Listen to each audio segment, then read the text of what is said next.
La República Dominicana nació con el nombre indígena de Quisqueya, a partir de haber sido descubierta por Cristóbal Colón el 12 de octubre de 1492. Ha vivido de turbulencia en turbulencia. La primera fue el exterminio de la raza indígena por la colonización española.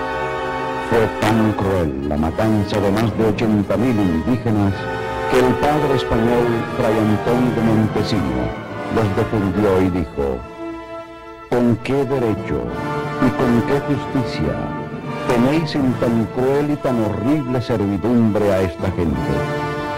En toda nuestra historia han surgido grandes hombres y mujeres que han defendido nuestra soberanía, nuestra independencia y nuestra libertad.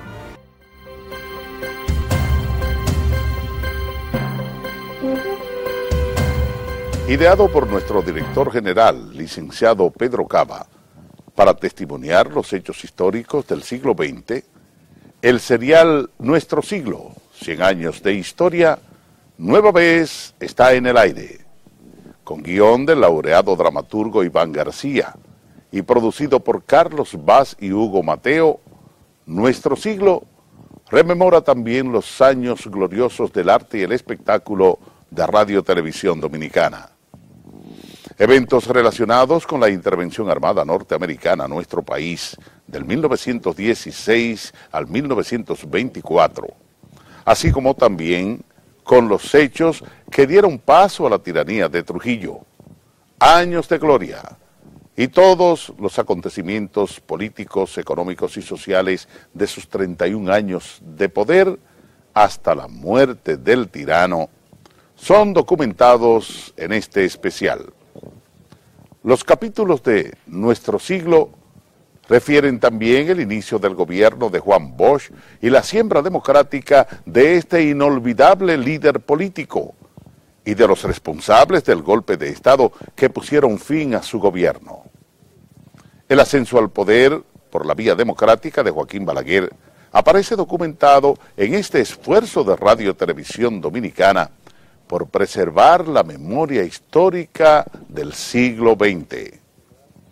En este tercer capítulo estaremos tocando aspectos del ciclón San Zenón de Desiderio Arias, la instalación de la primera Junta Superior del Partido Dominicano, la reconstrucción de la ciudad de Santo Domingo, la creación del Faro a Colón, la candidatura de Trujillo por el Partido Dominicano, la ley Traidores de la Patria, la ley del voto de la mujer, el acuerdo fronterizo República Dominicana-Haití, la muerte del padre de Trujillo, la nueva ciudad capital, los cambios de nombres, la circulación de monedas dominicanas y la matanza de 1937.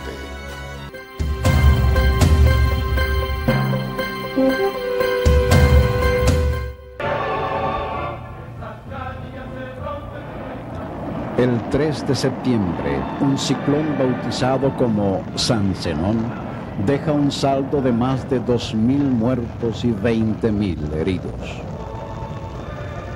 El vórtice del huracán pasa por el centro de la ciudad, de la cual solo quedan unos muy pocos edificios de mampostería y las destechadas edificaciones de la época colonial. De las 10.000 viviendas, solo quedan en pie unas 500. No hay agua ni electricidad. Los cadáveres son incinerados masivamente en la Plaza Colombia de Gascue, la hoy conocida como Parque Eugenio María de Hostos.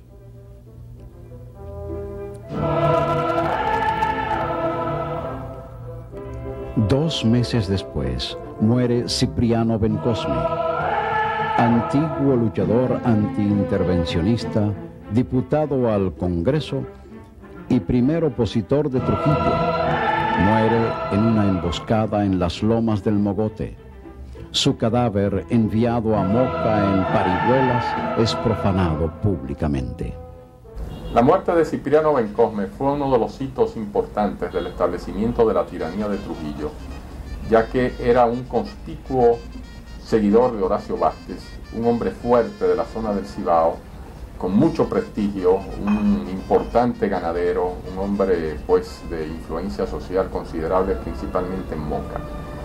Cipriano Bencosme, como buen horacista, como prohombre del sistema político anterior a 1930, decidió no aceptar la dictadura de Trujillo y se alzó en las lomas de Moca, en la cordillera septentrional, con unos pocos hombres de su confianza.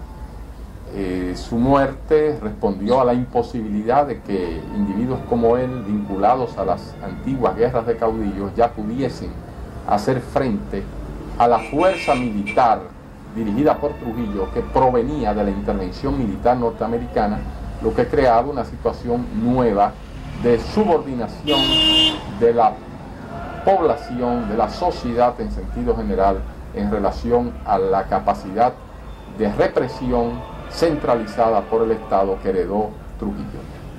El 31 de enero de 1931, Trujillo informa al pueblo, mediante un mensaje, que su gobierno no contratará empréstito alguno para resolver las devastaciones producidas por el ciclón del año anterior. Declara días después que la deuda se ha reducido a $16.594.000.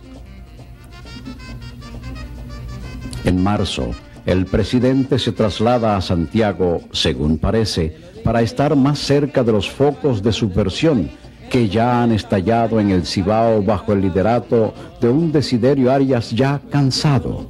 Un mes después, el Congreso Nacional hace lo mismo para mantener estrecho contacto con el Poder Ejecutivo.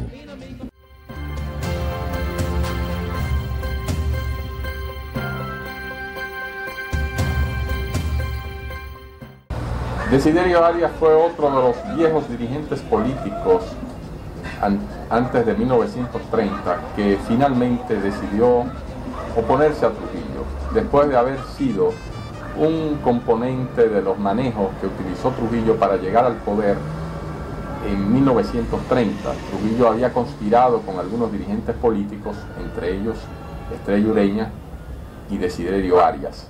Desiderio Arias fue nombrado senador, pero de más en más fue rechazando los métodos criminales de Trujillo hasta que entró en una recusación completa que dio lugar a un hostigamiento de su parte por Trujillo, hasta que este viejo caudillo decidió sublevarse en 1931 en su zona principal de influencia, que era la ciudad de Mao, donde él residía. Él era un individuo de alta influencia, particularmente en la línea noroeste, su viejo bastión de las guerras caudillistas. Pero a diferencia de lo que pasaba antes de 1916, y al igual que le sucedió a Cipriano Bencosme, a Piro Estrella, a César Larancuén y a otros prominentes caudillos, ya Desiderio Arias no tenía la fuerza para oponerse a Trujillo. Muchos de sus seguidores lo traicionaron, se vendieron a Trujillo, se entregaron ante el poder corruptor del tirano, y esto determinó que ya Desiderio Arias fuese ejecutado por el ejército dominicano. Al igual que en el caso de Bencosme, su muerte representaba un significativo componente del establecimiento de una tiranía sin controles, carente de contrapeso en la sociedad o por parte de otros sectores políticos de oposición. En una visita a Moca, Trujillo hace un homenaje a dos de sus hijos, Ramón Cáceres y Horacio Vázquez, y se lamenta por la muerte del general Cipriano Bencosme, quien no logró comprender el orden institucional. Al final de su discurso declara que grande es la campaña que hay que emprender con las armas del trabajo, que son las que debemos esgrimir en estos momentos en que necesitamos salvar al país de la crisis económica que pesa sobre él. El 20 de junio muere el general Desiderio Arias. Se levantó contra Trujillo, contra la misma tiranía que él había ayudado a establecer. En el manifiesto que él lanzó desde los cerros de Gurabo, en Mao, él se hace una autocrítica. Él reconoce el error que cometió y promete luchar por enmendarlo. Él dice que lo cegó la creencia de que la juventud del presidente Trujillo podía empeñarse en una obra de bien social. Denunció la matanza que estaba ocurriendo y todo lo que estaba pasando. Y entonces él se lanzó a la insurrección armada. Se cuenta, porque era un hombre de honor, Arias, con todas sus limitaciones y sus errores y sus inconsecuencias, pero tenía sentido del honor. Trujillo le pidió una entrevista. Trujillo viajó a la línea a enfrentar esa situación. Él sabía que Arias tenía muchos seguidores, especialmente en esa región de la línea. Y entonces rodeó la zona donde estaba Arias con el ejército. El Trujillo rodeó con su ejército la zona donde estaba Arias con sus guerrilleros, que eran muy pocos y que no podían con el ejército de Trujillo, que era una fuerza organizada por los norteamericanos. El pueblo tenía muchísimo miedo también. El esfuerzo de Arias no tenía mayor porvenir. Entonces Trujillo le pidió una entrevista. El secretario particular del general Arias, un señor de ascendencia árabe, de apellido Haddad, uno de cuyos hijos yo conocí o conozco en Santiago, le dijo a Desiderio que inmediatamente Trujillo llegara al campamento, lo mataran, porque ese hombre iba a ser la causa de la perdición de ellos y de mucho sufrimiento para el país. Pero Desiderio se opuso. Dijo que no, que si Trujillo llegaba a los predios que bajo control del general Arias, el general Arias le garantizaba la integridad física y la vida a Trujillo. Trujillo entró desarmado y el general Arias se entrevistaron, pactaron algo, pero eso fue simplemente la antesala de la muerte del general Arias, porque luego Trujillo mandó su ejército y lo mató en los cerros, en Gurabo de Mao, en junio de 1931. Pienso que el pueblo lo lloró como nunca había llorado a un guerrillero. Fue el golpe espiritual más grande, porque el pueblo quería mucho a Arias. Y así finalizó entonces la vida de ese personaje que había nacido en 1873 y recorrió ese periodo de la vida política dominicana. Los soldados de Trujillo decapitan al caudillo noroestano y su cabeza es paseada por las calles de Santiago. Trujillo proclama que el guerrillero cayó víctima de su irreflexión y de su desamor a la paz.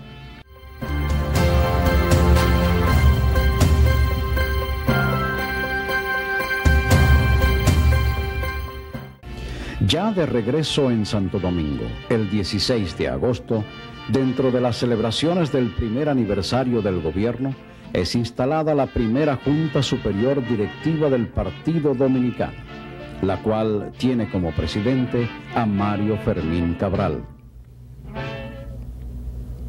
Según es informado, el partido está constituido utilizando las más modernas técnicas de organización política que están de moda en Europa, principalmente en los partidos fascistas y nacionalsocialistas. Se identifica con una palma real y su lema es rectitud, libertad y trabajo. 3 palabras cuyas primeras letras son las mismas del nombre de Rafael Leonidas Trujillo. Después se agregará moralidad, la cual corresponde a Molina. Todo dominicano a partir de los 18 años deberá sacar la cédula personal de identidad y hacerse miembro del partido. será obligatorio portar constantemente sus identificaciones como ciudadano y partidario. Este último carnet, debido al dibujo de la mata que aparece en su portada, llegará a ser conocida popularmente como la palmita.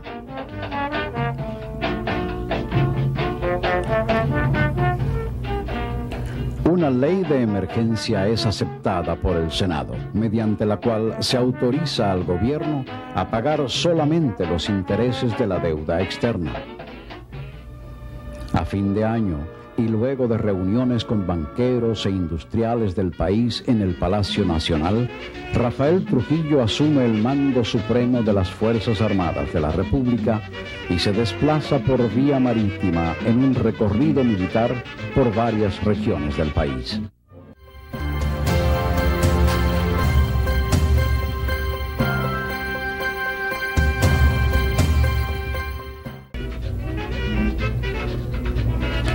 En el 1932 se intensifican los trabajos de reconstrucción de la ciudad de Santo Domingo, aprovechando la ayuda internacional que llega a través de la Cruz Roja Internacional, unos $50.000, y desde los Estados Unidos, Cuba, Puerto Rico y Haití, de donde son enviados unos 100.000 gurus.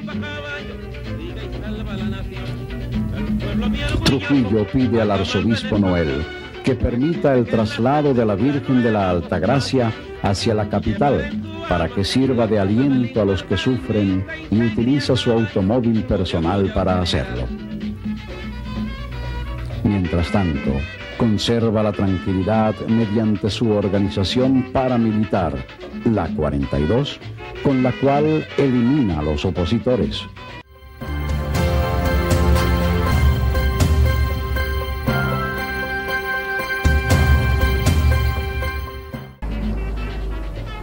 Trujillo se impuso sobre la base del terror, y el instrumento inicial para esto fue la formación de una banda paramilitar que actuaba de manera ilegal y sembraba el terror entre la población de la ciudad de Santo Domingo y otros lugares del país donde Trujillo percibía que existía una oposición suficientemente considerable.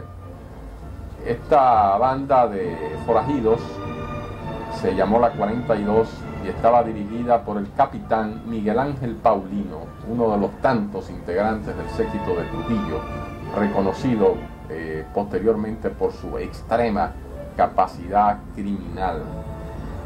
Y estos sujetos se dedicaron a recorrer las calles de la ciudad montados en caballo, donde irrumpían en los lugares de esparcimiento y dictaban a la población que tenía que acogerse a las exigencias del nuevo poder.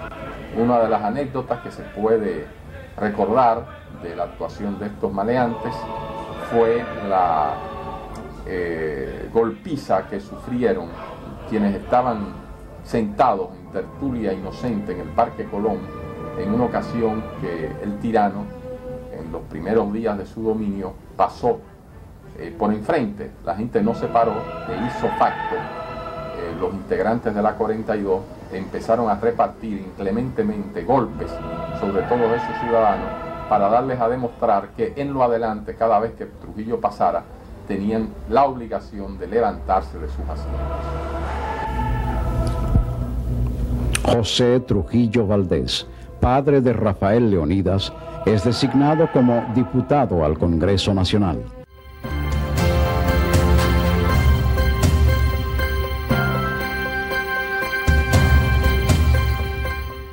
Llega al país Joseph Lea Glieb, ganador del concurso para la creación del faro a Colón.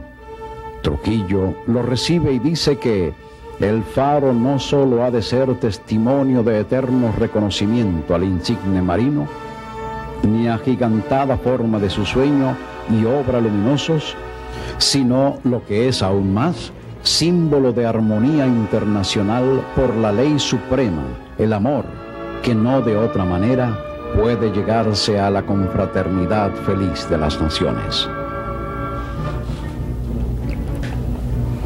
En diciembre, el presidente designa mediante decreto a San José de las Matas como residencia presidencial.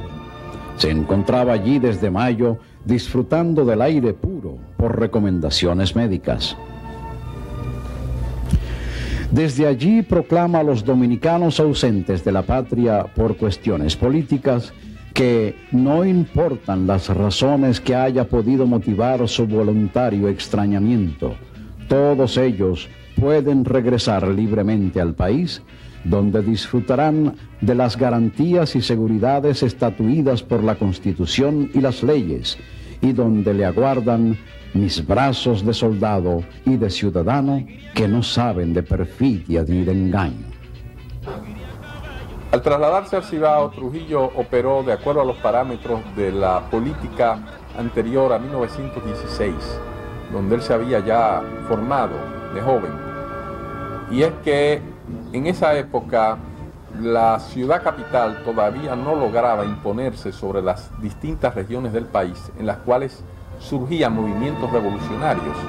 La que más se distinguió en ese sentido fue lógicamente la región del Cibao y muy particularmente la zona central alrededor de Santiago, puesto que era la más poblada y la más rica en la agricultura tradicional en el país. De manera que Trujillo entendió que el peligro que representaba Horacio Desiderio Arias, que había representado a algunos de los seguidores de Horacio Vázquez como Cipriano Bencosme, era parte de un eslabón débil en la zona del Cibao, por lo cual él decidió, como era característico de su persona, tomar control directo para la subordinación de esta zona, lo que lo llevó a establecer transitoriamente la capital del país en San José de las Matas, donde él residió durante cierto tiempo. Santo Domingo vuelve a ser ciudad en 1933. A la naturaleza completamente recobrada, sigue los pasos la construcción humana. En febrero se establece el servicio aéreo de pasajeros entre la capital y las provincias del Cibao. En abril, el Poder Ejecutivo promulga una ley que obliga a los ciudadanos a respetar los símbolos patrios. En mayo, el Congreso Nacional, apreciando en su justo valor la carrera militar del presidente Trujillo, sin precedentes de organización cabal y de lustre a las instituciones castrenses dominicanas, le confiere el rango de generalísimo.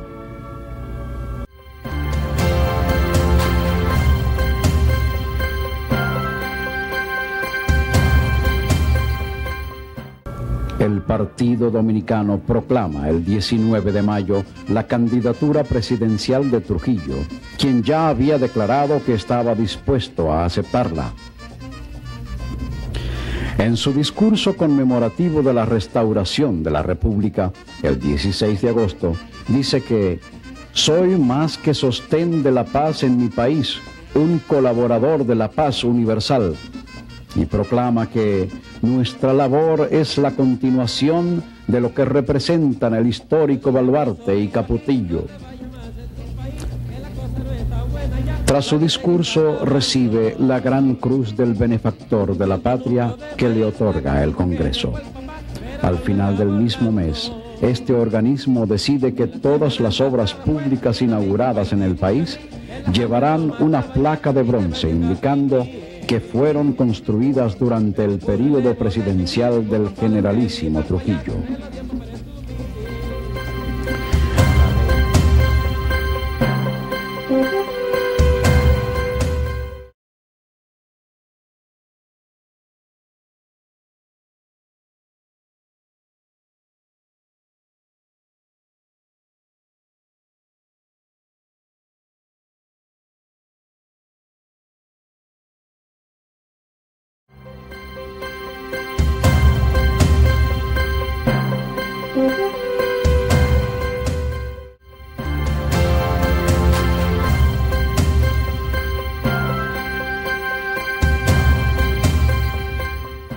La Ley 572 es proclamada a principios de octubre. Ella declara traidores a la patria y en consecuencia fuera de la ley a todos los opositores de su régimen. El 24 del mismo mes, celebrando su cumpleaños con un desayuno ofrecido a los niños de Santo Domingo, es anunciado que su hijo de 4 años, Rafael Leonidas Trujillo Martínez, Ramfis, en mérito a sus servicios, es ya coronel del ejército. Uno de los rasgos de la dictadura efectivamente fue el nepotismo, la concentración del poder en Trujillo, por supuesto, todo el poder en Trujillo, pero accesoriamente, en primer lugar, en sus familiares.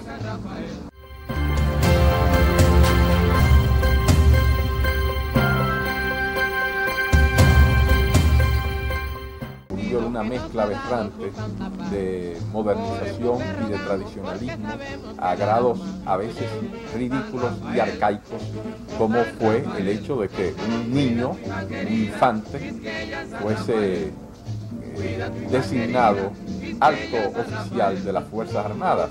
Era algo grotesco que movía la risa en el mundo, pero Trujillo no se inmutaba porque esta ridiculez tenía un sentido, era el medio de demostrar que los Trujillo estaban por encima de la sociedad y se podían dar cualquier lujo, y que en el interior del país estaba absolutamente descartado que alguien pudiese hacer el mínimo comentario respecto a esta actuación grotesca del nepotismo trujillista. El poder de Trujillo fue tan total que generó oposición, resistencia en muy variados sectores sociales, incluido el propio ejército, su bastión, su base de sustentación, la única con la que Trujillo contaba propiamente en 1930 para asaltar el poder. Pero aún entre la alta oficialidad del ejército que había acompañado a Trujillo a desembarazarse de Horacio Vázquez en febrero de 1930, surgió la resistencia desde el momento en que algunos oficiales captaron que habían aupado o habían contribuido más bien a dejar tomar alas a un Frankenstein, a un individuo dotado de una criminalidad espantosa, sin precedentes, que los tocaba a ellos y los amenazaba en su propia integridad. Es el origen de esta vasta conspiración, porque fue vasta, que cubrió a decenas de integrantes de las Fuerzas Armadas, en la cual tomaron parte figuras destacadas como el general Vázquez Rivera, de origen puertorriqueño, y el coronel Leoncio Blanco, que era una figura muy importante de la dictadura, puesto que había sido designado jefe de la frontera sur, que era un punto especialmente débil, ya que era el que los exilados en Haití habían estado utilizando para desplegar pequeñas incursiones, pequeñas expediciones armadas contra Trujillo. Los servicios de Blanquito, como le decían al coronel Blanco, fueron sumamente importantes, pero él se dio cuenta de que Trujillo era una amenaza para toda la sociedad que debía ser derrocado. Estos oficiales fueron descubiertos por un error de cálculo al haber extendido su conspiración más allá de lo que aconsejaban las circunstancias, dado el estricto nivel ya de control que para 1935 había logrado Trujillo sobre todo el país. Incluso yo pienso que lo extraño fue que la conspiración tardara tanto tiempo en ser descubierta. Uno de los que fueron reclutados, finalmente miembro de la Marina, finalmente dio la voz de lo que se estaba tramando, y los oficiales fueron apresados, algunos de ellos asesinados con rapidez, otros no así, por razones de conveniencia de Trujillo, que aún en el crimen, que a menudo era desenfrenado, sabía ser prudente a menudo, y esperó el debido momento para irlos eliminando uno a uno. Pero algunos de estos oficiales del ejército implicados fueron sometidos a torturas bárbaras, entre los cuales se destacó Blanquito, que Trujillo consideró uno de los más peligrosos por el ascendiente militar y cierto liderazgo que había logrado sobre sus compañeros de armas.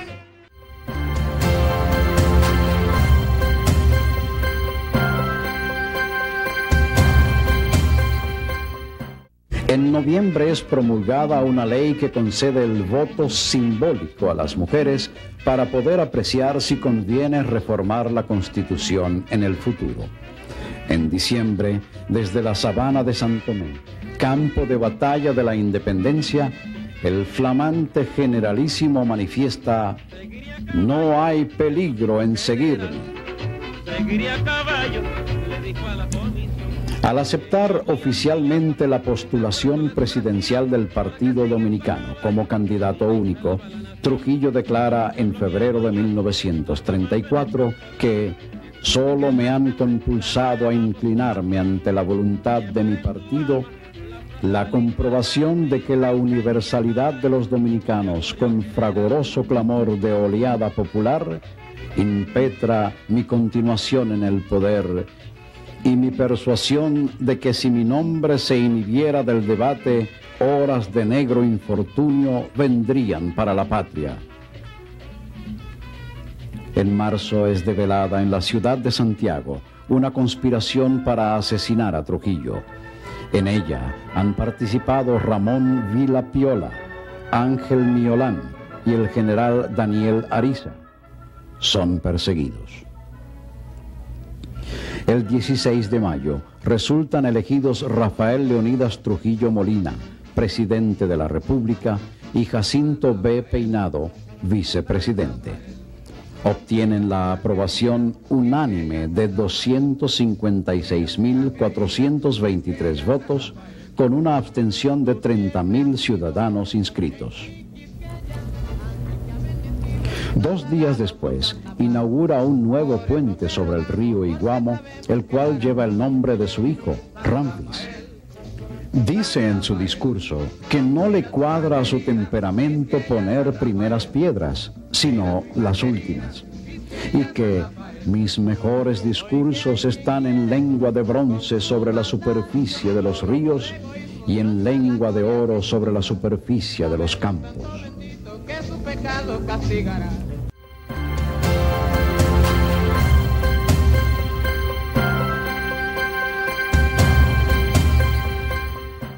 En febrero de 1935 es firmado en Santo Domingo un acuerdo entre Rafael Trujillo Molina y el presidente de Haití, Stenio Vincent, mediante el cual, es dicho, se pondrá fin a los conflictos fronterizos entre los dos países.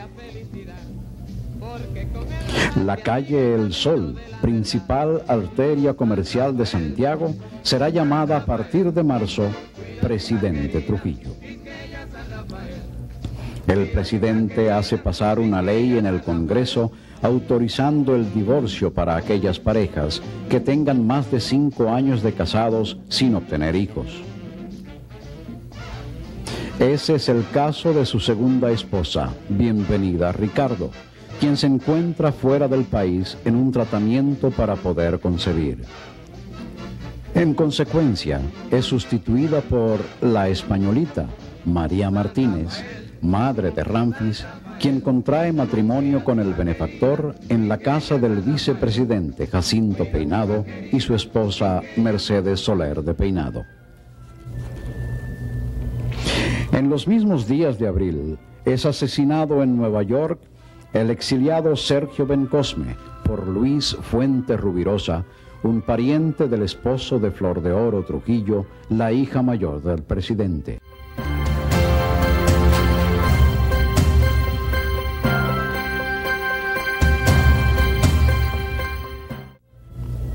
Muere en junio José Trujillo Valdés, padre de Rafael Leonidas, y en su honor, la avenida Duarte o de los Bancos recibe su nombre.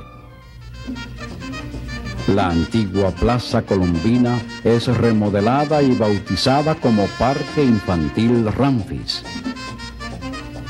El presidente del Senado, Mario Fermín Cabral, propone que se denomine a la capital del país como Ciudad Trujillo, en tributo al reconstructor de la ciudad.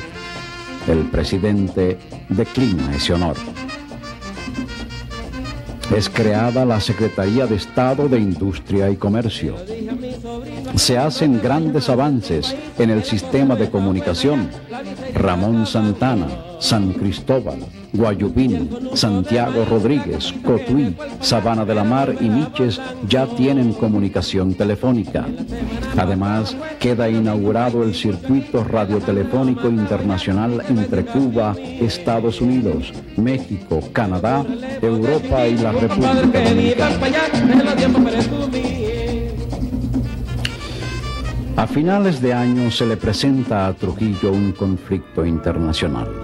En un afán de controlar la industria local del tabaco, intenta comprar por la fuerza a la compañía tabacalera de Amadeo Barletta, cónsul honorario de Italia y dueño además de la Santo Domingo Motors. Al oponerse este, es encarcelado por supuesta conspiración para matar al presidente y torturado en la fortaleza Osama. Benito Mussolini, dictador de Italia, envía 2 barcos a resolver el asunto. Trujillo se ve obligado a dejar salir al diplomático, quien fija residencia en Cuba.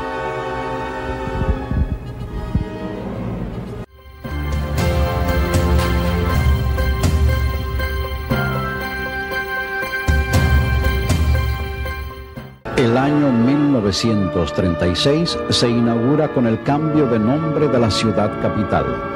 Desde el 9 de enero, Santo Domingo será conocida como Ciudad Trujillo. El país tiene ahora una nueva división política. Además del Distrito Nacional, tendrá 26 provincias, 76 municipios, 21 distritos municipales y 588 secciones. Al presentar sus memorias en febrero, el presidente reafirma que el viejo y enojoso diferendo fronterizo entre República Dominicana y Haití ha pasado a ser un recuerdo en la historia de la isla. Un censo celebrado el año anterior refleja que ya la República Dominicana cuenta con una población de 1.479.000 habitantes, más hombres que mujeres y con una alta proporción de mestizaje.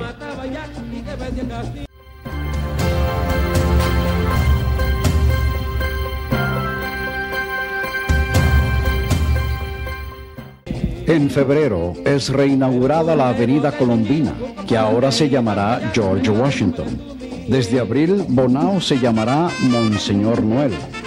En mayo es inaugurado el Estadio Oriente Park. Un mar de leva se presenta en junio en las costas de la capital y causa 20 muertos. El 24 de noviembre cae abatido en la sección El Aguacate Arriba de Gaspar Hernández el insurrecto Enrique Blanco, quien se había convertido en una leyenda y se le atribuían poderes mágicos. Su cuerpo es llevado a Moca y de ahí a Santiago, donde es exhibido en la plaza pública. Muchos de sus familiares son asesinados por los agentes represivos.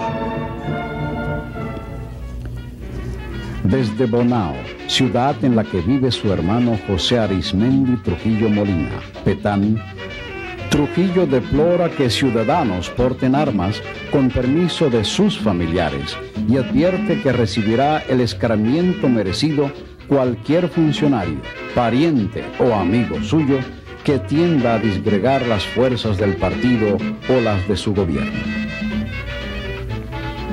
Dice: aquí hay una sola autoridad que encarna los ideales del pueblo y las aspiraciones del partido, única a la que deben subordinarse todas las actividades políticas en este momento, y hay un solo jefe de quien se puede hablar por las grandes obras que ha dado al país.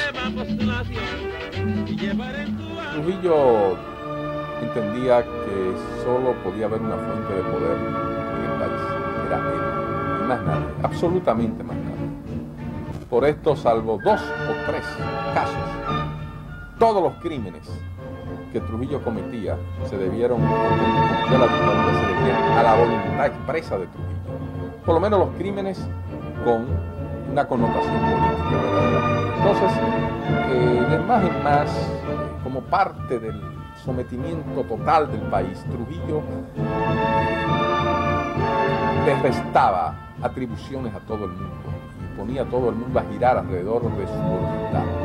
Esto incluyó a los familiares, no obstante el carácter de nepotismo que rodeaba el régimen, pero era un nepotismo más de figurón que realidades, porque nadie debía tener poderes verdaderos. Incluso Trujillo desconfiaba en gran medida de la capacidad de sus hermanos. Lo veía individuos ineptos, desde luego había que realzar a las personas con el apellido Trujillo, pero ninguno de los hermanos tuvo nunca gran poder. Ahora, él dejaba que a veces un hermano tuviese áreas de actividades semidelictivas o que tuviese ciertos espacios territoriales, como fue el caso de Petán, José Arismendi, en la zona de Bonao, que quedó como una especie de feudo. Petán tenía ciertas atribuciones y ciertas posibilidades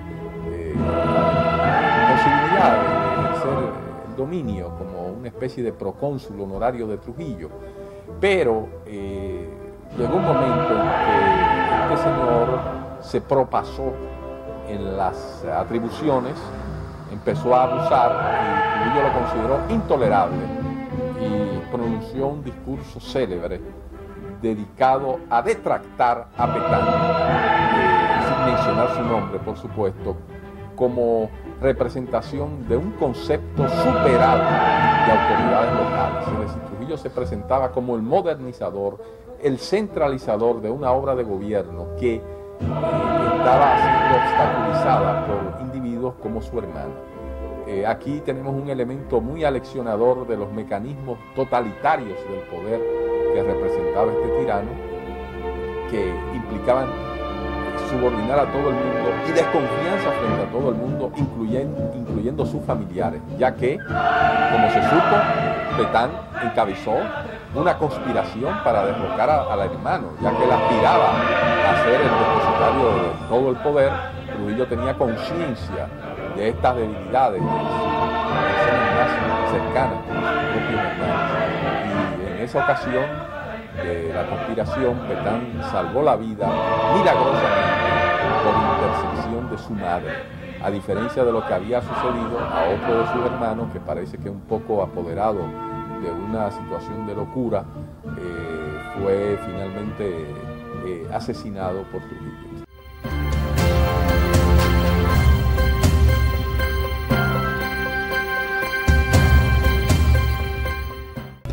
El 12 de febrero de 1937 es anunciado que el gobierno pondrá en circulación 600,000 pesos en monedas de 50 centavos, las cuales sustituirán la circulación de la moneda norteamericana del mismo valor que ahora corre en el país. A partir del 25 de mayo, todos los actos públicos deberán comenzar y terminar con el himno nacional. La clase pudiente del país se entretiene con un chisme social. Es elegida Lina Lobatón como reina del carnaval, la joven amante de Trujillo, de la cual él dijo: nada hay bajo el sol comparado al hechizo de sus ojos. El poder seductor de Anacaona perdura en su mirada como un embrujo inmortal. Es felicitada por todos sus funcionarios y hasta por el Congreso Nacional. El tirano era un individuo terriblemente acomplejado por sus orígenes familiares y guardaba un rencor espantoso de corte social hacia los integrantes de la vieja élite del país, que se distinguía por criterios de apellido, de origen, de educación, todos los cuales estaban ausentes en la figura de Trujillo. Y uno de sus grandes afanes de dominio consistió precisamente en humillar a estas personas, despojarlas de su poder social tradicional y someterlas a su plena subordinación. En ese sentido, como individuo dotado de elementos patológicos, Trujillo se dedicó a, como forma de ejercicio de su poder, que tenía un componente erótico, desgraciado, terrible, se dedicó a obligar a mujeres de la vieja clase a ser sus amantes. En este caso de Lina Lobatón, yo entiendo que no fue una obligación, sino producto de una seducción, ya que al parecer esta señora, hija de un importante secretario de Estado de algunos gobiernos anteriores a 1916, congresista, juez, un importante jurista del país, licenciado Ramón Lobatón, esta jovencita pues cayó víctima de la admiración que le generaba el poder omnímodo de Trujillo, porque también había todos esos rejuegos y mecanismos. Y así fue elevada a la condición de reina del carnaval. Entonces Trujillo traspasó el umbral de los rencores con ella y al parecer se prendió de su belleza, de su encanto. Y según me ha narrado un amigo de Trujillo en la época, él parecía un niño encaprichado por un juguete raro y muy preciado, y se pasaba los días hablando de los encantos de Lina Lobatón.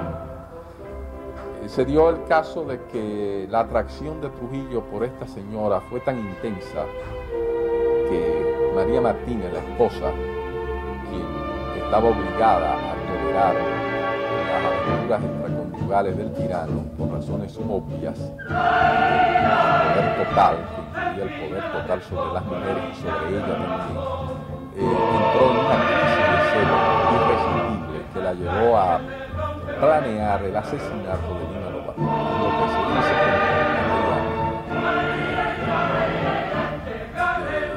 digamos, de conocimiento oral, cosas que no daban en el momento, como es lógico, pero se produjo una especie pues de guerra sorda entre Trujillo y su esposa, al grado de que, según Krasweller, el biógrafo de Trujillo, en un momento de celos intensos, Trujillo llegó a ordenar a un grupo de oficiales que mataran a su esposa en caso de que ella siguiera molestándolo, persiguiéndolo por unas carreteras del país. Desde luego, nadie se atrevió a ejecutar esta orden, puesto que sabían que los siguientes asesinados serían ellos. Pero ahí vemos cómo en este caso terrible en que el tirano ordena el asesinato de su esposa, estaba expuesta la capacidad criminal irrestricta que adornaba su tenebrosa figura.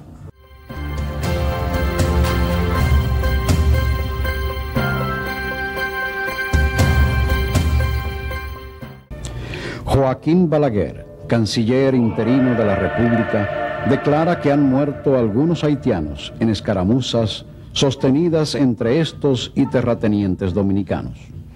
Pero lo que sucede es en realidad otra cosa. Trujillo, quien se encontraba a finales de septiembre en una fiesta en la región norte del país, borracho, fue informado por uno de sus oficiales que había haitianos que atravesaban la frontera para robar reses. Según un testigo, el jefe dijo entonces: pues esto hay que terminarlo ya.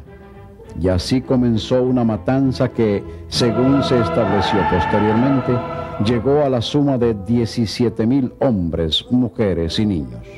La matanza de 1937 fue la culminación del terror trujillista, en el sentido de que fue multitudinaria, sin precedentes en la historia del país, horrorosa, implicó la muerte de posiblemente cerca de 10,000 personas y tenía también un componente patológico, étnico, racial y de contraposición con la nación.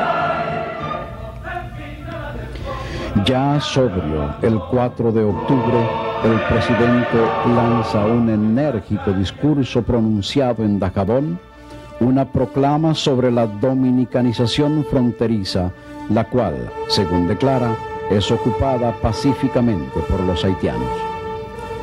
La aniquilación no solamente es llevada a cabo a lo largo de la frontera, sino que alcanza en todo el país a todos los que se han establecido como agricultores en terrenos abandonados por los dominicanos y los que trabajan en la industria azucarera o como sirvientes en casas de familia.